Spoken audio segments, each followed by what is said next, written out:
வணக்கம். நான் டாக்டர் ராமநாதன் அர்ச்சுனா. இன்றைக்கு 2025ஆம் ஆண்டு செப்டம்பர் மாதம் 10ஆம் தேதி ஒரு முக்கியமான வீடியோ. இது என்னென்றால், இன்றைய தினம் பாராளுமன்றத்திலே நான் சகல விடயங்களும் இந்த பாராளுமன்ற நிலையியல் கட்டளை சட்டங்களுக்கு உட்பட்ட வகையில் சகல விடயங்களையும் நான் சிங்களத்தில் கதைத்திருக்கிறேன். நான் கதைத்தது உங்களுக்கு சில நேரங்களிலே வேறு மீடியாக்களிலே நீங்கள் பார்த்திருப்பீங்கள். அதிலே அவர்கள் தனியாக அப்படியே நான் கதைத்த விடயங்களை சிங்கள மொழியிலே உங்களுக்கு போட்டிருப்பார்கள். ஆனால் அதை உங்களுக்கு நான் விளங்கப்படுத்த வேண்டும். விளங்கப்படுத்தி ஒவ்வொரு வசனங்களாக உங்களுக்கு நான் தமிழாக்கம் செய்ய வேண்டும் என்பதில் மிக தெளிவாக இருக்கிறேன். ஏனென்றால் நான் இன்றைக்கு கதைத்தது வேறு யாரை பற்றியும் இல்லை, எங்களுடைய தேசிய தலைவர் வேலுப்பிள்ளை பிரபாகரன் தொடர்பான சகல விடயங்களையும் பாராளுமன்றத்திலே கதைத்திருப்பதால் அந்த விடயங்களை தமிழாக்கம் செய்ய வேண்டும் என்று ஆசைப்படுகிறேன். முக்கியமான விடயம் என்னென்றா, இதுவரை காலமும் 2009ஆம் ஆண்டு எங்களுடைய தமிழீழ விடுதலை போராட்டம் மௌனிக்கப்பட்ட காலம் வரைக்கும் 1980 நான் நினைக்கிறேன் 3ஆம் ஆண்டு வரை தொடங்கி 2009 வரைக்கும், அதே நேரம் 2009 தேசிய தலைவருடைய மௌனத்திற்கு பின்னர், மறைவு என்று நான் சொல்ல விரும்பவில்லை, மௌனத்திற்கு பின்னர் இன்று வரை தேசிய தலைவருடைய காலம் இல்லாத இந்த 15 வருடங்களில் ஒரு தமிழ் பாராளுமன்றம், அது நீங்கள் எந்த பாராளுமன்ற உறுப்பினராக இருக்கலாம், சுமந்திரன் என்று சொல்லுங்கள், ஸ்ரீதரன் என்று சொல்லுங்கள், அல்லது கஜேந்திரகுமார் பொன்னம்பலம் என்று சொல்லுங்கள், இவர்கள் யாராக இருந்தாலும் இன்று வரைக்கும் தேசிய தலைவர் எங்களுடைய இனத்தினுடைய முன்னோடி, எங்களுடைய இனத்தினுடைய கடவுள் என்று சொல்லி இன்று வரைக்கும் எந்த ஒரு பதிவுகளையும் பாராளுமன்றத்தில் கதைத்த வரலாறுகள் இல்லை. முதலாக நீங்கள் நம்பி என்னை தமிழ் பாராளுமன்றத்துக்கு அனுப்பியிருக்கிறீர்கள். அந்த அடிப்படையில் முதலாக சிங்களத்தில் எல்லாருமே சொல்வார்கள், நீ சிங்களத்தில் ஒரு விஷயத்தை கதைக்கிறாய், தமிழில் ஒரு விஷயத்தை கதைக்கிறாய், முடிந்தால் சிங்களத்திலே போய் சொல்லிப்பார், தேசிய தலைவர் பிரபாகரன் எங்களுடைய கடவுள் என்று சிங்களத்தில் சொல்லிப்பார் என்று சொல்லி ஒவ்வொருவரும் சொல்லுவார்கள். அதுக்கு நல்ல உதாரணம் உங்களுக்கு நான் சொல்லுகிறேன். இதுவரை காலமே இந்த நிலையியல் கட்டளை சட்டங்களுக்கு அடிப்படையில் எந்த ஒரு தமிழ் பாராளுமன்ற உறுப்பினரும் இன்று வரைக்கும் தேசிய தலைவர் எங்களுடைய இனத்தினுடைய விடிவெள்ளி என்ற விடயங்களை கதைச்சதே இல்லை. ஆனால் நான் இன்றைய தினம் பாராளுமன்றத்திலே தேசிய தலைவர் எங்களுடைய இனத்தினுடைய விடிவெள்ளி என்று சிங்களத்தில் கதைத்திருக்கிறேன். அந்த விடயத்தை இந்த பாராளுமன்றத்திலே நான் உங்களுக்கு சொல்ல விரும்புகிறேன். இன்றைய தினம் உங்களுக்கு தெரியும், எங்களுடைய கிழக்கு மாகாணத்தின் பாராளுமன்ற உறுப்பினர் அரியநேந்திரன் அல்ல, ஸ்ரீநேசன் அவர்கள் சொன்னார், உங்களுடைய அரசியல் எதிர்காலம் நிலைக்க வேண்டுமாக இருந்தால் நீங்கள் நாமல் ராஜபக்சவுக்கு சார்பாக கதைக்கின்ற விடயங்களை சற்று நிறுத்தி கொள்ளுங்கள். அப்போது உங்களுடைய அரசியல் அவருக்கு அரசியல் கனகாலம் இருப்பவர், நான் நேற்றைக்கு முந்தினால் வந்தவர். அவை சொன்ன அறிவுரையை நான் பெரும்பாலும் ஏற்றுக்கொண்டேன். ஆனால் ஏற்றுக்கொண்ட பிறகு திரும்பி பார்த்தபோது ஸ்ரீநேசன் அண்ணா உட்பட இந்த தமிழ் பாராளுமன்ற உறுப்பினரும் இன்றைக்கு பாராளுமன்றத்தில் ஜனாதிபதியினுடைய வரப்பிரசாதங்களை இல்லாமல் பண்ணுகின்ற வாக்கெடுப்பிலே இருக்கவில்லை. ஆகவே நான் நினைக்கிறேன், அட்வைஸ் பண்ணுவதற்கு முன்னர் தாங்கள் தமிழ் மக்களால் எவ்வாறு கணிக்கப்பட வேண்டும் என்பதை பாதுகாக்க வேண்டியது சரியான முக்கியம் என்று. நான் அந்த விடயம் தொடர்பாக வேறொரு வீடியோ ஒன்றை போடுகிறேன், அது வரைக்கும் நீங்கள் காத்திருங்கள். ஆனால் இன்றைக்கு நான் இந்த விடயத்தை சொல்லுகிறேன். நான் இப்போது கையில் வைத்திருப்பது என்னவென்றால், எங்களுடைய பாராளுமன்ற நிலையியல் கட்டளை சட்டத்தின் அதே நேரத்தில் பாராளுமன்ற ஒழுங்கு விதிமுறை இன்றைய பின்னேரம் தான் எனக்கு உண்மையாகவே 10 நிமிடம் தரப்பட்டிருந்தது இந்த பாராளுமன்றத்தில் கதைப்பதற்கு. நான் எழும்பிய போது அது 9 நிமிடமாக குறைக்கப்பட்டிருக்கிறது. அவற்றை நீங்கள் இந்த இதிலே நீங்கள் பார்க்கலாம், இது சூம் பண்ணி பார்க்க முடியாது, அவை நான் உங்களுக்கு காட்டுறேன். ஆனால் என்ன கவலை என்னென்றால், இந்த விடயங்களை நான் கதைக்கின்ற போது, சிங்களத்தில் கதைக்கும் போது எந்த சமூக ஊடகமும் நான் சிங்களத்திலே கதைத்த விடயத்தை தமிழாக்கம் செய்து அப்படியே போடவில்லை. ஆகவே நான் நினைக்கிறேன், நான் சிங்களத்திலே கதைத்த இந்த விடயங்கள் தமிழாக்கம் செய்யப்பட்டு தமிழ் மக்களுக்கு பகிரப்பட வேண்டும்.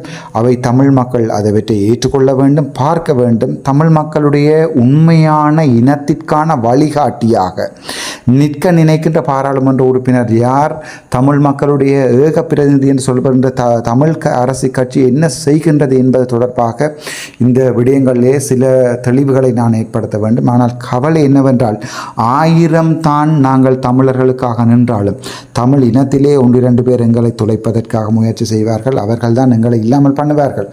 நான் இந்த விடயத்தை நேரடியாக வருகிறேன். முதலாக நான் இன்றைக்கு 10 நிமிடங்கள் தொடர்ச்சியாக சிங்களத்திலே உரையாற்றி இருப்பேன். ஆனால் எந்த எந்த ஊடகமும் அதை தமிழாக்கம் செய்து போடவில்லை. ஸோ நான் அவற்றினுடைய தமிழாக்கத்தை 2 விடயங்களிலே உங்களுக்கு நான் சொல்ல விரும்புகிறேன். ஒன்று, சிங்கள மக்கள் தொடர்பாக நான் கதைத்த விடயம். 2வது, நான் இன்னொரு வீடியோவாக போடுகிறேன். இன்றைய தினம் ஒரு வாக்கெடுப்பு நடந்தது. அந்த வாக்கெடுப்பு தொடர்பாக முகப்புத்தகங்களிலே பல விடயங்களை நீங்கள் பார்த்திருப்பீங்கள். ஆனால் உங்களுக்கு உண்மை தெரியாது, என்ன நடந்தது என்பது தெரியாது. அதனுடைய பாரதூரமான ஆழமான பாதிப்புகள் தொடர்பாக உங்களுக்கு எந்த அறிவுகளும் இல்லை. ஆகவே நான் அவற்றை எல்லாமே சொகுத்து சேர்த்து உங்களுக்கு ஒரு வீடியோவை போடுகிறேன்.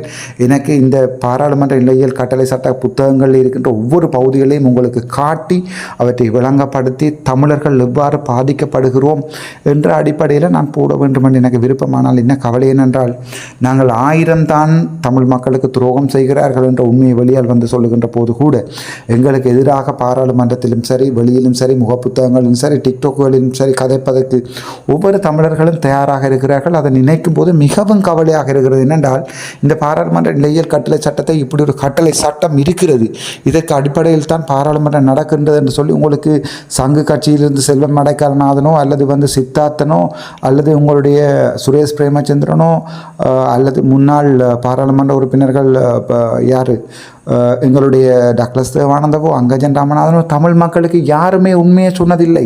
பாராளுமன்றத்தை இவர்களை பொறுத்த வரைக்கும் பாராளுமன்றம் என்பது யாராலையுமே அணுக முடியாத ஒரு பெரிய இடமாகத்தான் நினைத்து கொண்டுகிறார்கள். எல்லாவற்றையும் உடைத்திருக்கிறோம்.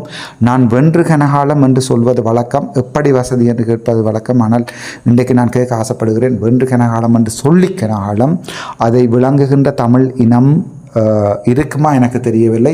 அடுத்ததாக பார்ப்போம். இந்த பாராளுமன்றத்தில் நான் அன்றைக்கு காட்டிய தேசிய தலைவர் பிரபாகரன் தொடர்பான தலைவர் எங்களுடைய தெய்வம் என்று சொல்லுகின்ற அவ்வளவு ஒவ்வொரு வசனங்களையும் மொழியாக்கம் செய்து போடுகிறேன். தயவு செய்து இதை கேளுங்கள். அது வரைக்கும் காத்திருங்கள். நன்றி. இந்த அடுத்த தொடர்ந்து வருகின்ற வீடியோவை பாருங்கள். உண்மையை விளங்கிக் கொள்ளுங்கள். இந்த அரசியலிலே கனகாலம் நான் ஒருபோதும் இருக்கப் போவதில்லை. ஆனால் இருக்கின்ற காலங்களிலே தமிழனுக்கு உண்மையாக இருந்தவன் என்கின்ற வரலாற்றோடு தான் இந்த பாராளுமன்றத்திலிருந்து நான் விலத்தி செல்வேன். என்னுடைய காலங்கள் கனகாலம் அல்ல. புது புது அரசியல்வாதிகளை உருவாக்குவேன். அவர்கள் இந்த அரசியலை நினைக்கும் போது நான் இந்த அரசியலை விட்டு செல்வேன். சரி, இன்றைய தினம் எங்களுடைய தேசிய தலைவர் உண்மையானவரா இல்லையா, எங்களுடைய இனத்துக்குரியவரா இல்லையா என்பதை பாராளுமன்றத்திலே நேரடியாக கேட்டு பாராளுமன்ற உறுப்பினர்களுடன் சண்டைப்படுத்தியிருக்கிறேன். அந்த தமிழாக்கத்தை பார்ப்போம், கேளுங்கள். ගරු රාමනාදන් අර්ජුනා මන්ත්‍රීතුමා ඔබතුමාට විනාඩි 9ක කාලයක් ලැබෙනවා. Thank you. විනාඩි. இன்றைய தினம் பாராளுமன்றத்தில் இருப்பது பாராளுமன்ற சபாநாயகரோ அல்லது பிரதி சபாநாயகரோ அல்ல, குழுக்களின் தலைவி அவர்கள் தான் இன்றைய தினம் பாராளுமன்றத்தில் இருக்கிறார். அவர் எனக்கு 9 நிமிடங்கள் என்று சொல்லுகிறார். அப்போது நான் சொல்லுகிறேன், நன்றி, ஆனால் 10 நிமிடங்கள் இருந்து 9 நிமிடங்கள் ஆக்கியிருக்கிறீர்கள். ஆகவே அதற்குரிய நன்றி என்று சொல்லி என்னுடைய பேச்சை ஆரம்பிக்கிறேன். කඩු කරගත්තා. තැන්ක් යූ මූලාසන මන්ත්‍රතුමනි. මට දැන් අහන්න කැමැති ඔබතුමාලාට මම මේ කතාව සිංහලින් පටන් ගන්න. මම දෙමළනේ. එතකොට සිංහලින් කතා කරාම ඔයගොල්ලෝට සතුටු ඉන්නේ. 3 நிமிடத்தில் 9 நிமிடத்திலிருந்து 1 நிமிடம் ஆக்கியிருக்க நன்றி. நான் தமிழ் தானே, நான் தமிழ் என்பதால் உங்களுக்கு நான் சிங்களத்தில் கதைத்தால் சந்தோஷம்தானே. உங்களில் யாராவது ஒரு பாராளுமன்ற உறுப்பினர் முதுகெலும்பு இருந்தால் நீங்கள் எங்களுக்கு சொல்லுங்கள், பிரபாகரன் என்பவர் ஒரு தீவிரவாதி என்று கையுயர்த்தி சொல்லுங்கள், நான் எண்ணுகிறேன், பார்ப்போம். யாராவது நினைத்தால் பிரபாகரன் அவர்கள் தீவிரவாதி என்றால் கையு ஏத்துங்கள் என்று கேட்டேன். අහන්න කැමැති ඔයගොල්ලෝ කවුරු හරි පුළුවන් නම් අත උසලා කියන්න ප්‍රභාකරන් රස්තවාදී කියලා. පුළුවන් නම් අත උසන්න ගණන් කරලා බලමු. එකක්වත් අත උසලා නැහැ. හරි, මම ඒක කතාව කියන්නේ හරිද? මේ කතාව කොට ඉන්නෝ. මේ කතාව මම කියන්න යන්නේ ඒ වගේ මම අත උසනවා රෝගණ විජේවීර රස්තවාදියා නැහැ කියන එක මට කියන්න පුළුවන්. හේතුව உங்களில் யாராவது ஒருவர் பிரபாகரன் தீவிரவாதி என்று சொல்ல முடியுமா? சரி, யாராவது கையுயர்த்துங்கள், நான் எண்ணுகிறேன் என்று கேட்கிறேன். யாருமே கையுயர்த்தவில்லை. ஆகவே நான் சொல்லுகிறேன், நாங்கள் வடக்கு மாகாண மக்கள் ஜேவிபியை சிங்கள பிரபாகரன் என்று நினைத்ததன் காரணமாக மட்டும்தான் உங்களுக்கு வடக்கு மாகாணத்திலே பாராளுமன்றத்துக்கு 3 பாராளுமன்ற அனுப்பி ஒரு ஒரு முக்கியமான ஒரு வரலாற்று முக்கியத்துவம் மிக்க ஒரு தீர்வென்றினை வடக்கு மாகாண மக்கள் எடுத்திருக்கிறார்கள். காரணம் என்னவென்றால், நீங்கள் தமிழ் பிரபாகரன் இருந்தது போன்று சிங்கள பிரபாகரன் போல் ஏழை மக்களுக்காக போராடுவார்கள் என்று நினைத்து கொண்டுதான் என்று சொல்லுகிறேன். අපි උතුරේ ඔගොල්ලෝට ඡන්ද දුන්නේ සිංහල ප්‍රභාකරන් කියලා ඔගොල්ලෝව හිතාගෙන තමයි අපි ඡන්ද දුන්නේ. ඒක මතක තියාගන්න. ඕගොල්ලෝ මොනවා වුණොත් ඔය ඉන්නේ කවුද ඉලංගුමාරන් ඊට පස්සේ කවුද එක එකනාගේ අමච්චර් සන්ද්‍රසේකර් ඒවා කවුරුත් දන්නේ නැහැ මිනිස්සු. අපි විශ්වාස කරා. මම මේ පපුවෙන් නම් ඉන්නේ. ඕගොල්ලෝ කාත් එකවත් මං කිසිම රණ්ඩුවක් නැහැ. කිසිම මේ ප්‍රශ්න කරන්නේ නැහැ. ඕගොල්ලෝ පෞද්ගලික මං ඕගොල්ලොත් එක තරහින් කියන්නේ. අපි ඕගොල්ලෝට ඡන්ද දුන්නේ අපේ වගේ 1988 ඕගොල්ලෝ මේ ආණ්ඩුව විරුද්ධව. அதே நேரம் வடக்கு மாகாணத்திலே உங்களுடைய அமைச்சர் சந்திரசேகர் உட்பட 4 பாராளுமன்ற உறுப்பினர்களை தெரிவு செய்தது. நாங்கள் நினைத்தது நீங்கள் எங்களுடைய பிரபாகரன் போன்று நீதிக்காக ஒரு காலத்திலே அரசாங்கத்தினுடைய ஊத்தைவாளி வேலைகளுக்கு எதிராக செயற்பட்டீர்கள். ஆகவே நியாயமாக நடப்பீர்கள், எங்களுடைய வழிகளை புரிந்து கொள்வீர்கள் என்ற அடிப்படையில் மட்டும்தான் என்பதை நான் உங்களுக்கு சொல்ல விரும்புகிறேன். மற்றபடி இந்த இளங்குமரனோ அல்லது உங்களுடைய அமைச்சர் சந்திரசேகரையோ யாரென்றோ அவர்களுடைய புகழுக்கோ அவர்களுடைய நல்ல செயற்பாடுகளுக்கோ உங்களுக்கு வாக்கு போடவில்லை என்பதை நான் உங்களுக்கு சொல்ல விரும்புகிறேன். ආණ්ඩුව කරන ජරා වැඩවලට විරුද්ධව ඕගොල්ලෝ කටයුතු කරා කියලා උතුරේ ඉන්න මිනිස්සු විශ්වාස කරා. ඕගොල්ලෝත් අපේ වගේ කියලා. හැබැයි මට දුකයි. අද මේ පාර්ලිමේන්තුවේ ඉන්නේ 159 නෑ. හැබැයි මම නිකන් කියන්න 159ක් ඉන්නවා සිංහල. මම කියන්න මම දෙමළ, අම්මා දෙමළ, තාත්තා දෙමළ, කතා කරේ දෙමළ, ඔබ දුනේ දෙමළ, අම්මා කියලා කිව්වෙත් දෙමළ. ඕගොල්ලෝ ඔබ දෙනකොට අම්මේ කිව්වේ. අද වෙනකන් කතා කරන්නේ තනිකර සිංහල. එතකොට අපේ වෙනුවට. அதே நேரம் நீங்கள் இன்றைக்கு பார்த்தீங்கள் என்றால் இந்த பாராளுமன்றத்திலே உங்களுடைய என்பிபி பாராளுமன்ற உறுப்பினர்கள் 159 பேர் இருக்கிறார்கள். இந்த நாட்டிலே 225 லட்சம் பொதுமக்கள் சிங்கள மக்கள் பெரும்பான்மையாக இருக்கிறார்கள். இந்த பாராளுமன்றத்திலே 189 பாராளுமன்ற உறுப்பினர்கள் உங்களுடைய பக்கம் இருக்கிறார்கள். எதிர்க்கட்சியிலே பெரும்பாலான சிங்கள பாராளுமன்ற உறுப்பினர்கள் இருக்கிறார்கள். நீங்கள் ஒருபோதாவது உங்களுடைய ரோகண விஜயவீர அவர்களை உங்களுடைய கடவுள் என்று சொல்லியிருக்கிறீர்கள். ஆனால் எங்களுக்காக இந்த நாட்டிலே உயிர் துறந்த எங்களுடைய தேசிய தலைவர் வேலுப்பிள்ளை பிரபாகரன் அவர்களை நான் இந்த பாராளுமன்றத்திலே எந்த பயமுமின்றி தெளிவாக சொல்லுகிறேன். அவர்கள் எங்களுடைய கடவுள் என்று சொல்லியிருக்கிறேன். அதை விளங்கிக் கொள்ளுங்கள். அவர் கடவுள் என்று சொல்லியிருக்கிறேன் என்று சொல்லுகிறேன். හිටපු ප්‍රභාකරන්ට අද ඔයගොල්ලෝ 159ක් ඉන්නවා. ආණ්ඩුවක් තියෙනවා, ඔක්කොම තියෙනවා. හැබැයි මම එක දවසක්වත් කියලා තියනවාද මගේ දෙයියෝ නැහැ කියලා? එක දවසක්වත් මම මේ පාර්ලිමේන්තුවේ කියලා තියනවාද? අද වෙනකක් අවුරුදු 35න් පස්සේ මේ පාර්ලිමේන්තුව ඇතුලේ එක දෙමළ පුත්කලයා ආවිල්ලා කියනවා නම් තමන්ගේ වෙනුවට මරපු එකෙක් තමන්ගේ දෙයියෝ කියලා ඒක මම විතර. இவ்வளவு பாராளுமன்ற உறுப்பினர்களை கொண்ட நீங்கள் ஒருபோதுமே உங்களுடைய ரோகண விஜயவீர உங்களுடைய கடவுள் என்று சொன்னதில்லை. ஆனால் இந்த பாராளுமன்றத்திலே இவ்வளவு காலம் 35 வருடங்களாக எந்த ஒரு தமிழ் பாராளுமன்ற உறுப்பினராவது இந்த தேசிய தலைவர் எங்களுடைய தெய்வம் என்று சொல்லியிருக்கிறாரா? இல்லை. ஆனால் இன்று இந்த பாராளுமன்றத்திலே நான் சொல்லியிருக்கிறேன், எங்களுடைய தேசிய தலைவர் வேலுப்பிள்ளை பிரபாகரன் என்பவர் எங்களுடைய கடவுள் என்று நான் சொல்லியிருக்கிறேன். அவ்வாறு சொல்வதற்கு உங்களுக்கு முதுகெலும்பு இருக்கிறதா? ஆனால் நான் பயமின்றி இந்த பாராளுமன்றத்திலே உங்களுடைய அரசாங்கத்துக்கு சொல்லுகிறேன், என்னுடைய தேசிய தலைவர் எங்களுடைய இனத்தினுடைய தெய்வம் என்று சொல்லுகிறேன். මම දැන් කියන්න කැමැති සිංහලින් මේක කියන්නම්. ඔබතුමාලාගේ රෝගර විජයවීරත් අපි දෙයියෝ විදියට ගන්නවා. හේතුව එක දවසක් තමන්ගේ වෙනුවට හිතා ගන්න නැතුව තමන්ගේ ඥාති වෙදියට මැරුණා. හැබැයි දුකයි. අපි පාර්ලිමේන්තුවේ එම්පීලා 4 දෙනෙක් දුන්නා. මම ඔයගොල්ලෝට කියන්නම් අනේ මේක කරුණා කරලා හිතා ගන්න ඔයගොල්ලෝගේ එම්පීලා කරන වැඩේ අරේ ජස්නාවල. මම ඔයගොල්ලෝත් මේක සබ්මිට් කරන ඕනනම් දැන් ඉන්නේ දීවරෑමැති වීඩියෝ එකක් තියෙනවා දීවරෑමැති කියනවා ඕගොල්ලෝ පාඩු මන් දන්නේ ඒකට සිංහල කියලා මේ කියන්නේ මූදුවේ හැරේ ඒකර පහක් අල්ලලා තියෙනවා. ඒකින් එකමාර තියාගන්න ඕගොල්ලෝ. ඒ හැබැයි ආණ්ඩුවට ගෙවන්න භාග්‍යයක් කියලා වීඩියෝ තියෙනවා. ඕන්න මට ප්ලේ කරලා පෙන්නන්න පුළුවන්. බලන්න කොච්චර වංජා දූෂණ කියලා. දෙවෙනි එකක් ඕගොල්ලෝ මම කියපු නිසා මම උතුරේ වංජා දූෂණේ තියෙන එකක් තියෙනවා කියලා මම කියපු ඉඳා අද වෙනකන් උතුරේ නගින ඉරේ එක වංජා දූෂණයක්වත් අල්ලුවේ. ஒன்றை மட்டும் புரிந்து கொள்ளுங்கள். இந்த நாட்டிலே நான் ஒருபோதுமே இந்த பாராளுமன்றத்தில் இருக்கின்ற என்பிபி பாராளுமன்ற உறுப்பினர்களை போன்று ஒருபோதுமே தங்களுக்கு வாக்கு போட்ட எந்த மக்களுக்கும் துரோகம் செய்ய மாட்டேன். நான் இன்று வரை எனக்கு வாக்கு போட்ட தமிழ் மக்களுக்காக என்னுடைய தேசிய தலைவர் எங்களுடைய தேசிய இனத்தின் தலைவர் என்ற விடயத்தை பயமின்றி இந்த பாராளுமன்றத்தில் இன்று வரை கதைத்து வைத்திருக்கிறேன்.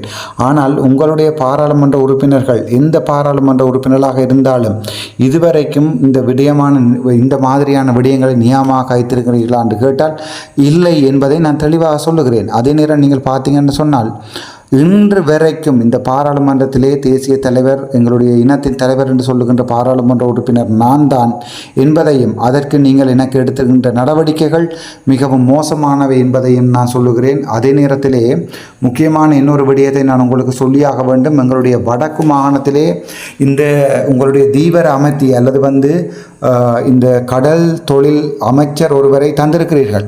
அவர் இந்த வடக்கு மாகாணத்திலே மாபெரும் ஊழல் வேலைகளை செய்து கொண்டிருக்கிறார். வெட்கப்பட வேண்டும். நீங்கள் வெட்கப்பட வேண்டும் ஏனென்றால் பொதுமக்கள் முறைப்பாடு செய்கிறார்கள். ஆனால் இன்று வரைக்கும் நீங்கள் அதற்கு எந்த நடவடிக்கையும் எடுக்கவில்லை. கரை விலை, மீன் விலை போன்ற விடயங்களிலே எங்களுடைய தமிழ் பாராளுமன்ற உறுப்பினர்களுடைய கோரிக்கைகளையும் தாண்டி ஊழல் நடந்து கொண்டிருக்கிறது. இங்கே யாரும் அவற்றை கதைப்பதில்லை. வெட்கப்பட வேண்டும்.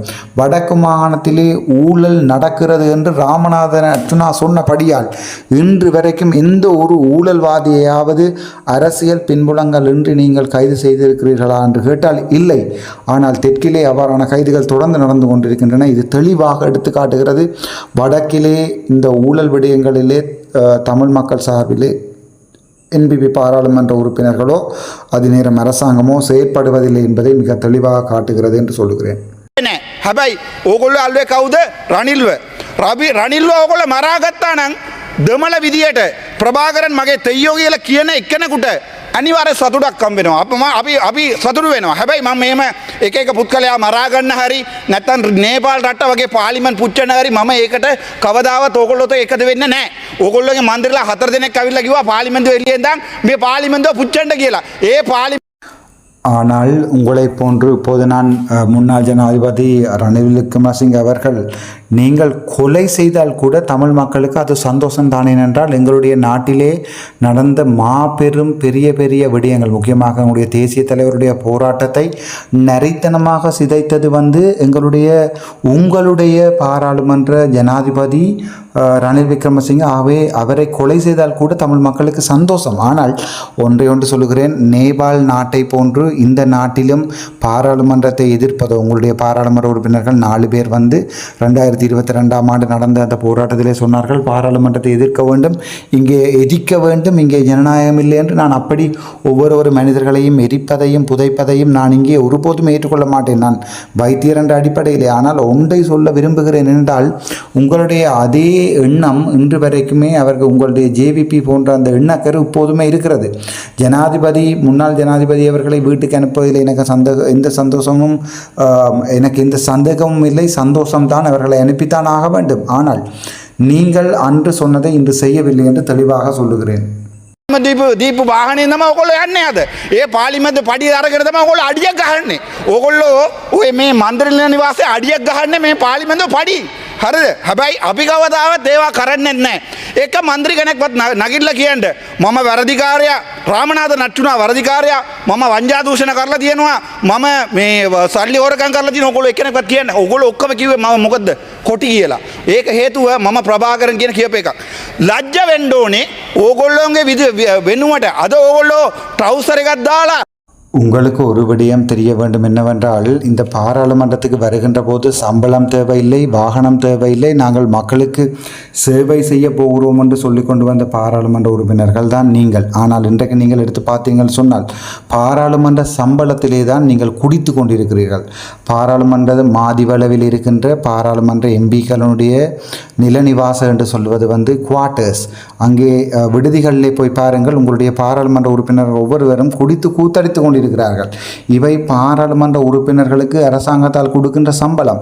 இவை எதுவுமே தேவையில்லை என்று தான் நீங்கள் வந்தீர்கள். ஆனால் நாங்கள் அவ்வாறு எதுவுமே தேவையில்லை என்று நாங்கள் வரவில்லை. நாங்கள் மக்களுடைய பிரதிநிதிகளாக தான் இங்கே வந்திருக்கிறோம். நாங்கள் மக்களுக்கு போய் சொல்லவில்லை, அவை வேண்டாம், இவை வேண்டாம், அது இல்லாமல் நாங்கள் வருகிறோம், இது இல்லாமல் வருகிறோம் என்று இன்று வரை நாங்கள் பாராளுமன்றத்துக்குள்ளே பொதுமக்களுக்கு போய் சொல்லவில்லை. ஆனால் இன்னும் ஒன்றை சொல்ல விரும்புகிறேன் என்னவென்றால், உங்களுடைய இந்த பொய் கனகாலம் நிலைத்திருக்காது. ஏனென்றால் ஏனென்றால் நீங்கள் செய்கின்ற விடயங்கள் அனைத்துமே பொதுமக்களுக்கு தெரிந்திருக்கிறது. உங்களுக்கு வெட்கமாக இல்லையா?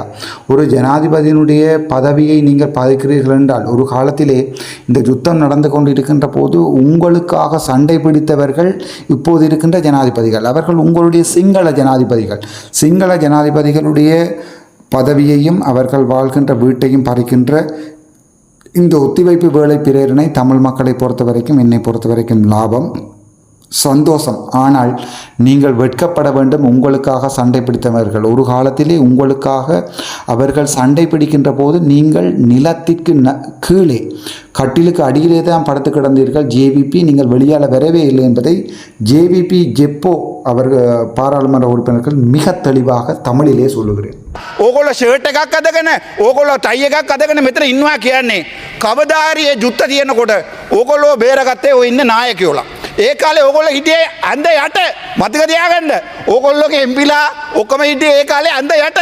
ඕගොල්ලෝ බේරුවේ මේ ෆ්‍රන්ට් ලයින් එකට ගිහිල්ලා බේරුවේ කවුද? ඕගොල්ලෝගේ රණවිරුවා කවුද ඒකේ? මේ ඕගොල්ලෝගේ මේ ඒගොල්ලෝට ඔක්කොම නඩුව දැම්මා. ඕගොල්ලෝ නඩුව දාලා අදිනවා. දැන් මේ මන්ත්‍රීකමත් අයින් කරනවා, පාර්ලිමේන්තුව අයින් කරනවා. දැන් කුඩු නාමල් කිව්වා. හොඳයි. අද වෙනකම් කියන්න මම දැන් ගියා ජැෆ්නාවල වංජා දූෂණ තියෙනවා කියලා කියනකොට මේ ආණ්ඩුවේ මට නඩුවක් දැම්ම. නඩුව 25ක්. මගේ පෞද්ගලික නඩුව එකක්වත් නැවේ. මං කාටවත් බැනලත් නැහැ, ගාලත් නැහැ. මම ડોක්ටර් කෙනෙක් උපදිච්ච දවසේ ඉඳන් අද වෙනකම් එක නඩුවක් තිබ්බේ නැහැ. හැබැයි මේ පාර්ලිමේන්තුව ආවට පස්සේ නඩුව 25ක් දැම්ම. ඔයගොල්ලෝ පොලිසිය ලැජ්ජා වෙන්න ඕනේ. මේ පොලිසිය මං ජනවරි මාසේ දාපු නඩුවක් අද මාස 9න් පස්සේ මගේස්ත්‍රාට් ගන්නවා. මගේස්ත්‍රාට් ගන්නවා බී රිපෝට් එකේ කාඩව විරුද්ධ නඩුව දාලා තියෙන නම නැහැ. ඊට පස්සේ මහේස්ත්‍රාට් දානවා OACට, ජැෆ්නා OACට කෝ මේ කාඩ විරුද්ධ නඩුව දාලා තියෙන කියලා එයා ටික මෙහෙම ඉන්නවා. ඊට පස්සේ මට අවිල කියනවා ડોක්ටර් සුනිල් වටකල මන්ත්‍රීතුමාගේ කට්ටිය කතා කරලා කිව්වා ඒ නඩුව අරන් යන්න එපා කියලා හුසාවිට. හැබැයි මම ප්‍රයිවේට් ප්ලේන් එකක් ගිහිල්ලා ඒ තරම් ජරාවට ඔයගොල්ලෝ කරන ජරා වැඩක් බලන්න මම සිග්නල් ලයිට් දාගෙන ගියා කියලා මට නඩුවක් දාලා අරස් කරා ඔයගොල්ලෝ. හැබැයි මේ බලන්න ඔය වසන්ත සමරසිංහ ඔය හැමදාම නාන්න යනවා නේද? හැම අනුරාධපුරේ. ඒක ලියපේකන පිටපස්සේ ඉන්නේ මම නම කියන්නේ නැහැ. හරිද? ඒ ඔප්පුවත් පාර්ලිමේන්තුවේ මං ටේබල් කරා. ඔයගොල්ලෝ අද වෙනක මොනවාරි කරාද? නෑ මම ලැජ්ජා වෙන්න ඕනේ. මේ වගේ පනතයක් ඕගොල්ලෝ මේක ගේනකොට ඕගොල්ලෝ ගාන්නේ ඕගොල්ලෝ බේරපු මිනිසුන්ට. අපි අද වෙනකම් මම විතරයි මේක දෙමළ කෙනෙක් ඉන්නවා මම විශ්වාස කරනවා. අනිත් උන් ඔක්කොම ටික ගොට්ට අල්ලනවා. මම කවදාවත් ගොට්ට අල්ලන්නේ නැහැ. මගේ වෙනුවට මරපු එක්කනට මං අනිවාර්යෙන් පෙනී හිටිනවා. ඕගොල්ලෝ මරලා දැම්මොත් මොනව කරොත් මම දැන් අදත් කියනවා මේ පාර්ලිමේන්තුව කොච්චර බඩ බය තියෙන්න ඕනේ. මේ රටේ ලක්ෂ 225ක් ඉන්නවා සිංහල මිනිස්සු. අපි මේක එළියට කියලා එළිය යනකොට මම බය වෙන්නේ නැහැ. මට ඕගොල්ලෝ ආරක්ෂාව දීලත් නැහැ. மම ඇත්ත කිය உண்மையை சொல்வதானால் இந்த பாராளுமன்றத்திலே நான் கதைப்பதற்கு ஒருபோதுமே பயப்பட்டதில்லை. உங்களுக்கு நன்றாகவே தெரியும். உங்களுடைய நல்ல உதாரணம் என்றை சொல்லுகிறேன் என்றால், வடக்கு மாகாணத்திலே ஜனவரி மாதம் நான் ஒரு வழக்கொன்றை போட்டிருந்தேன். யாருக்கு எதிராக என்றால் வைத்தியர் தங்கமுத்து சத்தியமூர்த்திக்கு எதிராக ஜனவரி மாதம் நான் பாராளுமன்ற உறுப்பினராக இருக்கின்ற காலப்பகுதிகளிலே அவர் எனக்கு அவருடைய வைத்தியசாலைக்கு செல்கின்ற போது என்னை அவமதித்ததற்காக பாராளுமன்றத்திலே நான் வழக்கொன்றை போட்டிருந்தேன் எங்களுடைய வடக்கு மாகாண போலீஸ் அதிகாரிகளூடாக.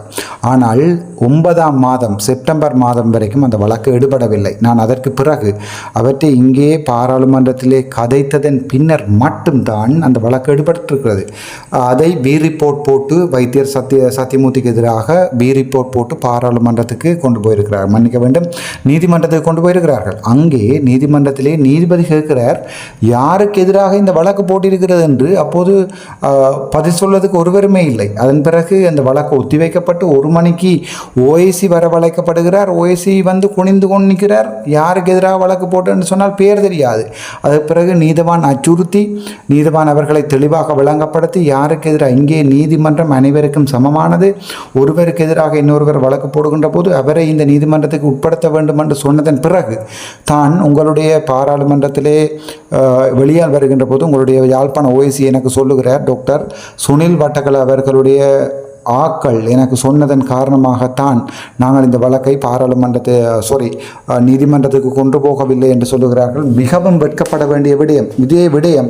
இதே உங்களுக்கு நடந்திருந்தால் நீங்கள் சாதாரணமாக இப்படி இருந்திருப்பீர்களா? ஏனென்றால் வடக்கு மாகாணத்திலே ஊழல்களை கதைக்கின்ற போது நீங்கள் ஊழல்வாதிகளை பாதுகாக்கிறீர்கள் என்பதற்கு மிகச்சிறந்த உதாரணம் இந்த வழக்கு என்று நான் அவர்களுக்கு தெளிவாக சொல்லுகிறேன். அதே நேரத்திலே நான் யாருக்கும் இங்கே கொட்ட அள்ளணுவா என்று சொல்வார்கள். அதாவது வால் பிடிப்பதற்கு வருகவில்லை. ராமநாதன் அர்ஜுனா பிறந்த நாளிலிருந்து இந்த 39 வயசு வரை ஒரு வழக்குகளை சந்திக்காத சாதாரண வைத்தியர். ஆனால் இன்று நீங்கள் எனக்கு எதிராக 25 வழக்குகளை உங்களுடைய போலீசார் போட்டிருக்கிறார்கள் என்றால் அது காரணம் இந்த அரசியல். ஆகவே இந்த அரசியலை தெளிவாக தமிழ் மக்கள் புரிந்து கொள்வார்கள் என்ற நம்பிக்கை இருக்கிறது. அதனால்தான் நான் இந்த விடயத்தை பாராளுமன்றத்திலே கதைக்கிறேன். எனக்கு எதிராக போட்ட வழக்குகள் பெருமளவான வழக்குகள் விட்ரோ பண்ணப்பட்டிருக்கிறது. வழக்கு போட்டவர்களை காணவில்லை. ஆனால் நான் எல்லாவற்றிலே வென்று ஒரு நாள் வருவேன் என்று கதைக்கிறேன். හැබැයි මං කවදාහරි සිංහල මිනිසුන්ගේ වෙනුවට මම පෙනී හිටියනවනේ අනිවාර්යෙන් ඒගොල්ලෝට මං ගරු කරනවා. ඕගොල්ලෝ ඡන්ද දීලා මේ පාර්ලිමේන්තේ යවනකොට ඕගොල්ලෝ මොනවද කරේ? අවිල්ලා ඒගොල්ලෝ පාවල දීලා ඒගොල්ලෝ සෙබලියෝ කිව්වා. අන්තිමට මේක අයින් කරා. හොඳයි මේ නාමල්ව අරස් කරන එක. නාමල්ව අරස් කරනවා නම් ඒ විදියට ඔය ඉන්නකෝ බබා. ඔය ඒ විදියට හරිද? මේ බබා මේ ගෑ ගන්න එපා. මේ කවුරු හරි මිල්ක් බෝටල් එකක් දෙන්න මේ බබාට. තනිකර දෙමලින් කතා කරන්නත් බෑ සිංහලෙන් කතා කරන්නත් බෑ. කියලා වැඩක් නැහැ. හරිද? කරදර කරන්න එපා. හැබැයි මේ වගේ බබාලා තමයි අද පාර්ලිමේන්තුව ඇවිල්ලා ඉන්නේ. අත්‍තරම මේකේ ඉන්නේ ගොඩක් අයියාලා මම අඳුරනවා. පෞද්ගලිකව අඳුරනවා. හරිද? ඒගොල්ලෝ ගොඩක් හොඳයි. හැබැයි තව විනාඩි දෙකක් කාලයක් තිබෙනවා. ගොඩක් අඳුරනවා. හැබැයි අද ජනාධිපතිතුමා ගියා කොහෙද ජැෆ්නා ග්‍රවුන්ඩ් එකක් දෙන්න. අපි ග්‍රවුන්ඩ් ඉල්ලුවේ. ගියා මේ නැෂනල් පාස්පෝර්ට් ඔෆිස් එකට දෙන්න. අපි පාස්පෝර්ට් අපි ඉල්ලුවා අපේ ඉන්නවා අයියා මේක කියනකම් ගෑ ගන්න නැතුව වයිෆ්ට ගන්නවා හරි මට ගන්නනේ කොට ඉන්න. හරිද? වයිෆ්ට බඩින්න ගිහිල්ලා මං කතා කරන ඉඩ දෙන්න. හරිද? අපි ඉල්ලුවාද ඕගොල්ලෝ පාස්පෝර්ට් ඔෆිස් එකක්. අපි ඉල්ලුවේ ජාතික ප්‍රශ්නේ ඉවර කරන්න. අද වෙනකම් ඕගොල්ලෝ ආණ්ඩුව එක වචනයක්වත් කියලා තියෙනවද ජාතික ප්‍රශ්නේ ඉවර කරනවා කියලා? මම දැන් කියන්නම් තනිකර සිංහලෙන් කියන්නම්. මම ජෙනීවා යනවා ගිහිල්ලා මට වෙච්ච දේවල් IPO එකට දාලා තියෙනවා මේ ස්ටේට්මන්ට් දෙන්න කියලා IPO එක ලියුමක් ආවිල්ලා දිනවා මං ගිහිල්ලා කියනවා. දෙවෙනි එකක් තමයි ඕගොල්ලෝ බබා ගෑ ගන්න එපා බබා අපි යනකොට ඒක කරගමු පොඩ්ඩක් ඉන්නෝ. හරි දෙවෙනි එක තමයි මං ඒක මම ගිහිල්ලා අපේ මිනිසුන්ගේ වෙනුවට ජෙනීවාෙන් පෙනී හිටිනවා. මං ආපහු වෙනකොට අරස් කරලා දාන්න කිසි අවුලක් නැහැ. හැබැයි මං ඒ වරද කරන්නේ නැහැ. මං ඕගොල්ලෝ වගේ පණතයක් ගෙනලා ඕගොල්ලෝ බේරපු මිනිස්සුව මං බල දාලා කපලා දාන්නේ නැහැ. මම ගිහිල්ලා අපේ මිනිස්සු අද වෙනකන් රණ්ඩ වෙනවා. මම දැන් ඕගොල්ලෝ කියනවානේ ප්‍රභාකරන් බෝම්බේ අපුපුරුවා කියලා. මං ඒක පිළිගන්නවා. ඒක වැරදි නම් මං ඒ සමාව ගන්නවා. හැබැයි ඕගොල්ලෝ එක්කෙනෙක්වත් නැගිටලා කියන්න පුළුවන් නම් ඕගොල්ලෝ ඔක්කොම ටික ඕගොල්ලෝගේ මේ කවුද රෝහණ විජේවීර කරපේවා ඔක්කොම හරි කියලා. ඕගොල්ලෝ මෙන්නට අරු මරලා අරු ඉවරයි. හැබැයි දැන් ඉන්න ආතල් ගන්නේ ඔය මේ මොකද්ද මේ කැප් එකක් ගැන ගේනවා කිව්වා. ඒ කැප් කතාව මං කියන්න. ඊට පස්සේ පෙළේ ඉන්න බබාලා ටිකක් දැන් ගෑ ගන්නවා. මට නමත් එක කියන්න පුළුවන්. ඕගොල්ලෝ කට්ටිය කවුද ඇවිල්ලා මචං ඔක කතා කරපන් පාර්ලිමේන්තුවේ එතකොට අපිටත් කැප් එකක් හම්බ වෙනවා කියලා. මම කැප් එක ඉල්ලන්න ආවේ නැහැ පාර්ලිමේන්තුවේ. හැබැයි නෑ ආරක්ෂාවත් ඉල්ලන්නේ නැහැ. අත්‍තරම මට ආරක්ෂාව ඕනේ මිනිස්සුන්ගේ ප්‍රශ්න නෙවෙයි. මිනිස්සුන්ගේ ප්‍රශ්න නෙවෙයි. ආරක්ෂාව ඕනේ. ඔය ඉන්නේ පිටපස්සේ බබාලා ඉන්නවානේ. මට ළඟට එනකොට බයයි. උන් කපනවාද කියලා. වයිෆ් කියලා හිතාගෙන මේ මට කපනවා කියලා බයයි.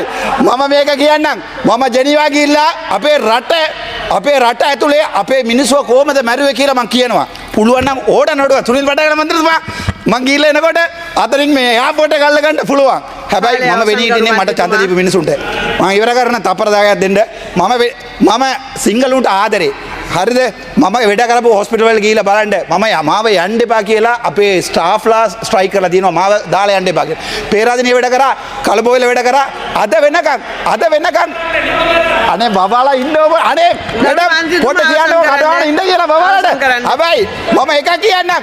කවදාහරි දවස මම සිංගල පැත්තේ ඡන්ද ඉල්ලනවා. ඒකෙන් බබාලා කීයක් ඉතුරු වෙනවද කියලා බලමු. Thank you. இந்த பாராளுமன்றத்திலே அதைவிட முக்கியமான ஒரு விடயம் ஒன்றை சொல்ல வேண்டும் என்னென்றால் முக்கியமாக இந்த பாராளுமன்ற உறுப்பினர்களுக்கு கேப் ஒன்றை கொண்டு வருவதாக சொன்னார்கள். அப்போது பின்னுக்கு இருந்து ஒருவர் கத்துகிறார். கதையும் போது நான் சொல்கிறேன் வாடி வேண்ட பாபா ஓயாட்ட அதாவது நீங்கள் இருங்கள் குழந்தை பிள்ளை உங்களுக்கு வேணுமென்றால் பால் போத்திலே யாராவது கொடுங்கடாப்பா என்னடாப்பா இப்படியான பாராளுமன்ற உறுப்பினர்களையும் வைத்திருக்கிறீர்கள் சொல்லி கேவலமாக பேசுகிறேன். அவர்கள் அதுக்கு பிறகும் சத்துகிறார்கள். அப்போது நான் சொல்கிறேன், எனக்கு பாதுகாப்பு தேவையில்லை. எனக்கு பாதுகாப்பு தேவையாக இருந்தால் அதை இந்த பின்பக்கத்தில் இருக்கின்ற பாராளுமன்ற உறுப்பினர்கள் எங்கேயாவது நான் கேண்டீனுக்கு போகும்போது அல்லது பாத்ரூம் போகும்போது இவர்கள் என்னை கடித்து விடுவார்கள் என்ற பயத்தில் தான் பாதுகாப்பு கேட்பனே ஒழிய வேறு எந்த ஒரு காரணங்களுக்காகவும் என்னுடைய பாதுகாப்பு தேவையில்லை என்று சொல்லுகிறேன். அடுத்த தெளிவாக சொல்கிறேன் என்றால், இந்த இப்படியான விடயங்களிலே நான் ஒரு காலத்திலே உண்மையாக நான் எனக்கு வாக்கு போட்ட தமிழ் மக்களுக்கு நான் உண்மையாக இருக்கிறேன். அதே நேரத்தில் இன்றைக்காவது ஒரு நாளைக்கு நான் சிங்கள மக்களுக்கு அவர்களுடைய வாக்கிலே இந்த பாராளுமன்றத்தில் வருவனாக இருந்தால் உங்களை எத்தனை பேர் மிச்சம் பெறுகிறீர்கள் என்று நாங்கள் பார்ப்போம் என்று சொல்லி இன்றைக்கு தெளிவாக மிகவும் திட்ட தெளிவாக சிங்களத்திலே இந்த என்னை கேவலமாக கதைக்கின்ற இந்த யூடியூபர்கள் முக்கியமாக எனக்கு கவலை இல்லை, ஆனால் சொல்லத்தான் வேண்டும். எங்களுடைய தமிழடியானவர்கள் இப்போது ஏதோ எனக்கு சார்பாக பதிவிட்டிருக்கார். நான் இந்த வீடியோவை டிரான்ஸ்லேட் பண்ணுகின்ற நேரத்திலே அர்ஜுனாவினுடைய நிலைப்பாட்டை ஏற்றுக்கொள்ளுகிறோம் என்று ஒரு விடயத்தை விளங்கிக் கொள்ளணும். எங்களுடைய தமிழடியான் ஏற்றுக்கொள்ளும் அரசியலை செய்ய வேண்டிய தேவை எனக்கு இல்லை. என்னை பொறுத்த வரைக்கும் எனக்கு வாக்கு போட்ட பிச்சைக்கார தமிழ் மக்கள் 1000 பேர் எனக்காக பார்த்து கொண்டிருக்கிறார்கள். என்னால் ஏதாவது நல்லது நிகழும் என்று அவர்களுக்காக எனது உயிரை கொடுப்பதற்கு தயாராக இருக்கிறேன். ஆகவே இந்த உழைப்புக்காக வீடியோ போடும் யாருக்காகவும் அவர்களுடைய வரவேற்றுகளையும் கைதட்டுகளையும் கேட்டுக்கொள்வதற்கு நான் தயாராகவில்லை. ஆகவே நான் தெளிவாக சொல்கிறேன் என்னென்றால், இந்த பாராளுமன்றத்திலே நான் திட்ட தெளிவாக இவர்கள் சகல விடயங்களை சொல்லியிருக்கிறேன். அதை நீங்கள் பார்க்கலாம். மிகவும் சந்தோஷமாகவும் அதே நேரத்திலே இன்றைய நாளிலே ஆற்றிய உரை முழு சிங்களத்தில் இருந்ததால் இந்த நேரம் கடந்தும் இரவு 11 மணி தாண்டியும் நான் உங்களுக்கு இதை ரெக்கார்ட் பண்ணி போட்டு கொண்டிருப்பதற்குரிய காரணம் இது எனக்கு முக்கியம். ஏனென்றால் எங்களுடைய தமிழ் மக்கள் நான் பாராளுமன்றத்தில் என்ன கதைக்கிறேன் என்பதை விளங்கிக் கொள்ள வேண்டும் என்பது காரணத்துக்காகவும் மிக்க சந்தோஷம். இந்த வீடியோவை நீங்கள் பார்த்திருந்தால், இந்த வீடியோ பிடித்திருந்தால், நீங்கள் யாராவது இந்த வீடியோ பார்ப்பவர்கள் என்னுடைய சேனலை சப்ஸ்கிரைப் பண்ணவில்லை என்றால் இதே மாதிரி உண்மையிலே பாராளுமன்றத்திலே என்ன நடக்கின்றது என்ற சகல விடயங்களையுமே தமிழாக்கம் செய்து போடுவேன். ஆகவே எனக்கு உதவி செய்வதாக நீங்கள் நினைத்தால் சப்ஸ்கிரைப் பண்ணுங்கள். புலம்பெயர் நாட்டு மக்கள் வெகு விரைவிலே நாங்கள் சந்திப்போம். நன்றி, வணக்கம். This is doctor Ramanathan Arjuna.